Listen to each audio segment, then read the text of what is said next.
In continuation with our leadership series, I'm sitting here with Judi Whitler here in Bermuda. Judi, yesterday we spoke about the medical tourism and alternative healing. What did you know about medical tourism before this event? I knew nothing about medical tourism by that term. I knew alternative healing. I'm very into nutrition, health, alternative healing. I went to a school in New York that focused a lot on alternative healing. So did you find in the conversations we had yesterday, were there certain things that enlightened you or highlighted to you?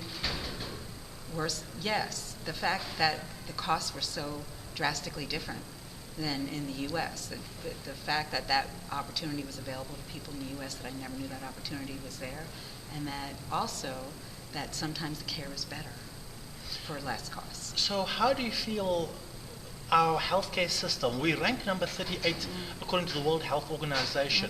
How do you feel we are doing in the United States in healthcare?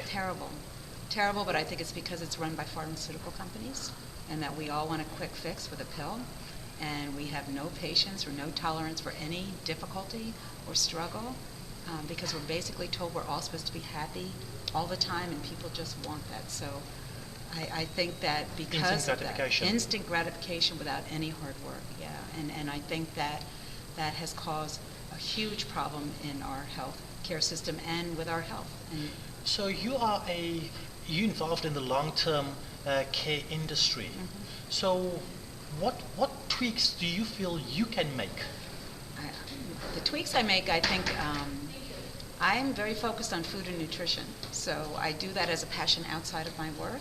So I have taken our community and had those conversations with the elders who actually, people who live with us, have a better view of nutrition than the next generation, my children and myself. And we've just tried to show the importance of nutrition as one component of health. It's not and they say you are what you eat. You are what you, but I truly believe in that. I know Darlene talks about it. I truly believe 95% of our issues are food related and diet related. So as a friend of mine said yesterday, then I'm fast, I'm cheap, and I'm happy. Yes, exactly. But unfortunately that doesn't work when it comes down to stuff. So we pay one of the highest rates in insurance. We now are having this change of Obama's healthcare plan, his health initiative. What is that impact going to be on you? Personally or in my industry? In your industry and personally. I think in our industry the impact is negative right now only because of the limitations it's placed on how many hours somebody can work, and if they work over a certain amount of hours, you have to pay them insurance. So what's happened with our company along with other companies that they've kept it where people can now no longer work full-time. You keep them under 29 hours and you don't have to give them full-time health care benefits.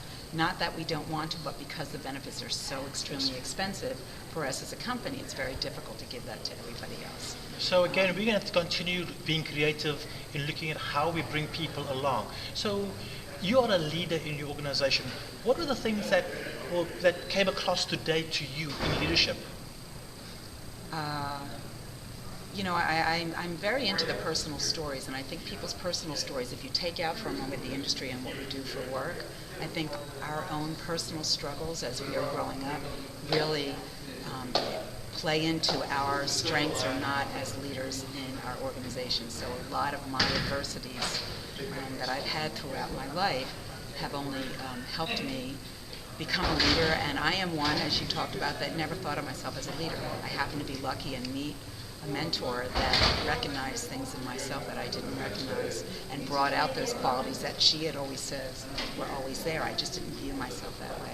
So I think when you do that and you live humbly like that, though, through your organization, you teach, you help mentor those staff, those employees that you have that may not believe that they have the strength and the courage and the leadership skills, but they do. Thank you, Judi. I appreciate you sharing your views and your opinions. Okay, thanks.